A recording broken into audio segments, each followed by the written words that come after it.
오늘도 기도에 차린 우리 모두에게 하나님의 때를 따라 돕는 은혜 안에서 좋은 일이 있을 줄로 믿습니다. 좋은 일이 있을 겁니다. 살다 보면 참 견디기 어려운 순간들이 많습니다만, 그 중에서도 이 억울한 일을 당할 때, 그때 참 견디기가 쉽지 않습니다. 내가 하지도 않은 말을 했다고 오해받을 때도 있고, 선한 마음으로 도왔는데 오히려 비난받을 때가 있습니다. 직장에서는 나의 진심이 왜곡되고, 가정 안에서는 이 마음이 제대로 잘 전달되지 않을 때가 있습니다. 때로는 침묵했는데 더 오해받고, 설명을 했는데도 믿어주지 않을 때도 있습니다. 그럴 때 우리의 마음은 이 두 갈래 앞에 섭니다. 어떻게 해서든 내가 반드시 이 억울함을 풀어야 한다, 아니면 하나님께 그저 맡겨야 한다, 이 두 마음입니다. 대부분 이 첫 번째 길을 선택합니다. 어떻게든 증명하려 하고, 반박하려고 하고, 그 억울함을 풀기 위해서 노력합니다. 그런데 그 과정에서 더 억울함을 당하게 되고 더 큰 상처를 받을 때도 있습니다. 오늘 시편 7편의 말씀은 억울한 일을 겪고 있는 다윗의 기도입니다. 그런데 이 시편은 억울함만을 호소하는 것이 아니라 그 억울함 속에서 누구를 붙드는가를 보여주는 믿음의 고백입니다. 오늘 이 시편 7편의 말씀을 읽었는데, 그 7편 1절의 말씀이 시작하기 전에 이 시편의 표제가 나와 있습니다. 다윗의 시가yon, 베냐민인 구시의 말에 따라 여호와께 드린 노래. 이 시가연이라는 말이 이 성경에서는 많이 사용되지 않는 표현이지요. 그런데 이 성경학자들이 이 단어를 격렬한 감정 속에서 부르는 노래, 마음이 크게 흔들리는 가운데서도 드리는 기도, 이렇게 해석을 합니다. 이 다윗이 정말 차분하게 묵상하면서 이 시를 쓴 것이 아니라 억울하고 답답하고, 그래서 두려움과 분노가 뒤섞인 그 마음으로 하나님께 나아갔던 고백이었던 것이지요. 그래서 더더욱더 이것이 우리에게 큰 위로가 됩니다. 우리는 모든 것이 다 깔끔하게 정돈이 된 이후에 하나님께 기도할 때에만 하나님이 우리의 기도를 들으신다 여깁니다. 그러나 하나님은 우리의 억울함 그대로, 때로는 울면서, 말이 때로는 막히더라도 답답한 마음 가운데서도 우리가 드리는 그 기도를 하나님께서 분명히 들어주시는 줄로 믿습니다. 그리고 베냐민 사람 구시의 말에 따라 여호와께 드린 노래라고 합니다. 이 구시, 이 사람의 이름이지만 이 베냐민 지파라는 그 점을 볼 때 사울 왕을 지지하던 사람 가운데 한 명이었을 가능성이 큽니다. 그러니까 다윗은 거짓 비난을 받았고 자신의 명예와 생명이 위협받는 상황 가운데 놓여 있었던 것이지요. 그래서 오늘 본문에 보면 1절부터 5절까지에서는 하나님께 피하는 다윗의 모습을 봅니다. 그리고 13절까지에서는 하나님께서 공의로운 재판, 그래서 그 재판을 하나님께 내어 맡기는 다윗의 모습을 우리가 보게 됩니다. 마지막으로 17절까지에서는 악인은 결국에는 자신의 악에 넘어지고 하나님께서 의인을 지키신다라는 확신의 고백을 하는 것을 볼 수 있습니다. 오늘 본문의 10절의 말씀을 다시 한 번 더 보겠습니다. 10절 말씀은 이렇게 고백합니다. 나의 방패는 마음이 정직한 자를 구원하시는 하나님께 있도다. 이 다윗이 이 억울한 상황 가운데에서 나를 변호해 줄 사람이 있다거나 대신해서 싸워줄 군대가 있다거나 하지 않았습니다. 그렇다고 해서 자신의 억울함을 내가 반드시 풀겠다 말하지도 않습니다. 다윗은 그저 이렇게 고백합니다. 나의 방패는 하나님께 있습니다. 이 방패라는 것이 무엇입니까? 고대 전쟁에서는 이 병사들의 생명을 지켜주는 정말 중요한 무기였습니다. 칼과는 다릅니다.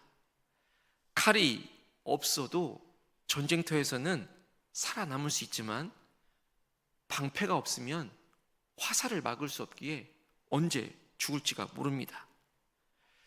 성경에서는 하나님을 방패라고 표현하는 것을 많이 볼 수 있습니다. 하나님께서는 우리에게 너희에게 칼이 되어주겠다 약속하시는 것이 적습니다. 그러나 방패가 되어주시겠다 정말 수없이 약속해 주시는 것을 볼 수 있습니다. 끝까지 지켜내는 것이 더 중요하기 때문이지요.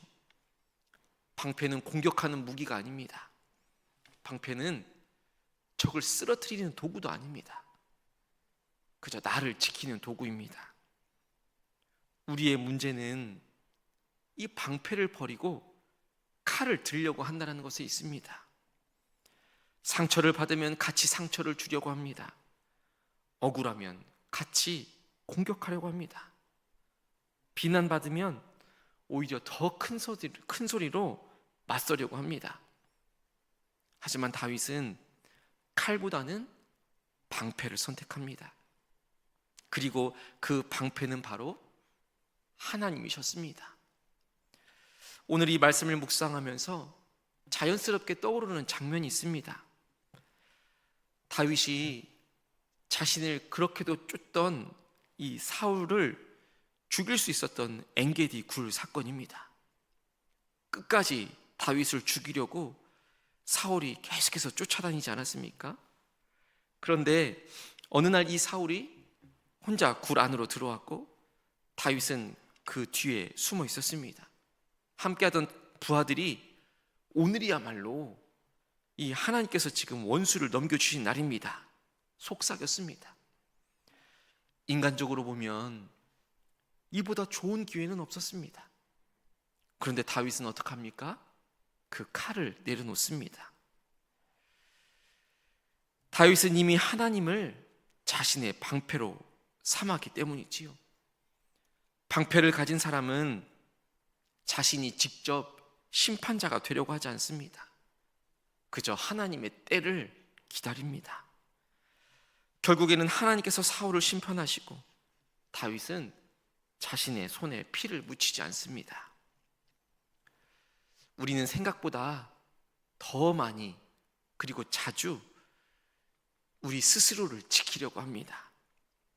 오해를 받으면 당장 설명하고 싶고 비난을 받으면 같이 반박하고 싶습니다. 그래서 억울하면 잠도 제대로 이루지 못합니다. 오늘 다윗의 고백은 그 방패가 하나님께 있음을 고백하는 것을 볼 수 있습니다. 믿음은 내가 아무것도 하지 않는다라는 것이 아닙니다. 내가 해야 할 일은 마땅히 하지만 그 결과와 심판은 하나님께 맡긴다라는 것입니다. 하나님께서 우리의 심판자 되어주시는 줄로 믿습니다. 우리의 방패가 되어주시는 줄로 믿습니다. 오늘 시편의 말씀은 이 처음과 끝의 분위기가 완전 다릅니다. 처음에는 여호와 하나님이여 내가 주께 피하오니 하면서 살려달라는 절박한 부르짖음으로 시작합니다. 그런데 이 마지막이 정말 놀라우리만치 마음의 평안을 가지고 찬양으로 끝나는 것을 볼 수 있습니다. 17절 말씀을 보시면 내가 여호와께 그의 의를 따라 감사하며 지존하신 여호와 이름을 찬양하리로다 고백하고 있습니다. 그런데 우리가 주목해 볼 것은 지금 상황이 바뀌었다라는 기록은 없습니다. 원수가 사라졌다는 말도 없습니다. 억울함이 모두 풀렸다라는 것도 없습니다. 그런데 다윗은 이미 감사하면서 찬양하고 있는 것입니다. 이렇게 할 수 있는 이유는 이 다윗의 시선이 이 다윗이 겪고 있었던 어려움, 문제, 억울함에서 완전하게 하나님으로 옮겨졌기 때문입니다. 더 이상 다윗에게는 이 원수의 크기를 계산하지 않을 수 있는 것입니다. 하나님의 의로우심만을 바라보고 있습니다. 자신의 그 억울함만을 붙잡고 있는 것이 아니라 자신의 방패가 되어주시는, 자신을 변호하여 주시는 그 하나님을 붙들었던 것입니다. 그래서 오늘 이 본문의 말씀은 탄식으로 시작했지만 결국에는 찬양으로 끝나고 있는 것입니다.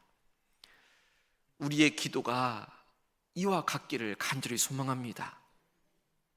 혹시 오늘 마음에 억울함이 있습니까? 누군가의 말 때문에 마음이 무너졌습니까? 사람들의 평가 때문에 잠을 이루지 못하고 있습니까? 오늘도 우리에게는 당장에 해결해야 할 문제가 산적해 있습니다. 기도해도 풀리지 않을 것 같은 일도 있습니다. 때로는 이유를 알 수 없는 오해와 억울함도 있습니다. 그러나 오늘 우리의 기도의 목적은 모든 문제가 당장 해결되어지는 것이 아니라 우리의 시선이 하나님께로 다시 향하는 것이어야 할 것입니다. 하나님께서 나의 방패이심을 믿는 사람은 그 상황보다 하나님을 더 신뢰하며 나가야 할 것입니다.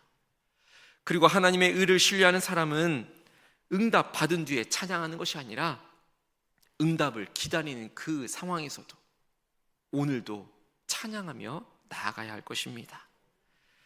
오늘 하루를 시작하며 이 다윗의 고백이 우리의 고백이 되어지기를 간절히 소망합니다.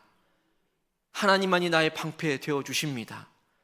하나님의 의를 따라 감사하고 지극히 높으신 여호와의 이름을 찬양하며 살아갈 수 있는 오늘 하루의 삶이 되어지기를 간절히 소망합니다.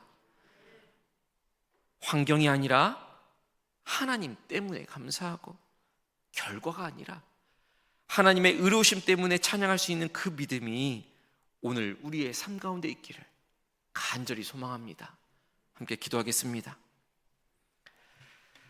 하나님 아버지, 우리의 삶에는 억울한 일도 있고 이해되지 않는 상황도 있습니다. 마음을 무겁게 하는 문제들도 있습니다.